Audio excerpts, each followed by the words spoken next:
Hello everyone, good morning. সবাই কেমন আছো? আশা করি ভালো আছো। আমরাও ভালো আছি। অনেক সকালে উঠেছি, ফ্রেশ হয়ে আমার চা খাওয়া হয়ে আছে, সেটা তোমাদেরকে দেখালাম না। আর তোমাদেরকে কোশ্চেন রাখলাম, এই ফুলটা কি ফুল? আমাকে অবশ্যই কমেন্ট বক্সে একটা লাইক করে কমেন্ট করে জানিও।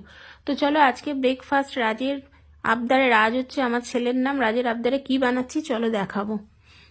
তো আজ বানাবো পাস্তা। তো পাস্তা সেদ্ধ করে রেখে দিয়েছি, জল ঝরাতে দিয়েছি, সবজি কেটে নিয়েছি। কী কী সবজি পরে বলছি, আগে ডিমের ভুজিয়া, 3টে ডিম দিয়ে ভুজিয়াটা করে আগে তুলে নিলাম প্লেটে।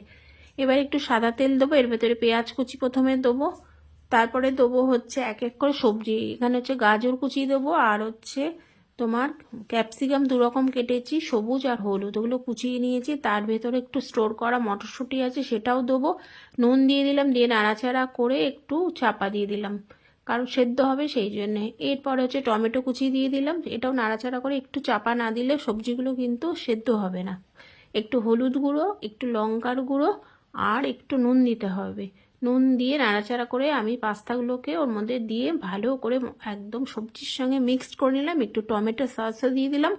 একবারে মিক্সড করার পরে আমি এবার একটু ম্যাগি মশলা দিচ্ছি। পাস্তা মশলা যেহেতু আমার ঘরে নেই, সেই জন্য ডিমের ভুজিয়াগুলো দিয়ে একদম নাড়াচাড়া করে নামিয়ে নেবো। দারুণ কিন্তু হয়েছিল, তোমরা একবার ট্রাই করতে পারো। তো চলো পরে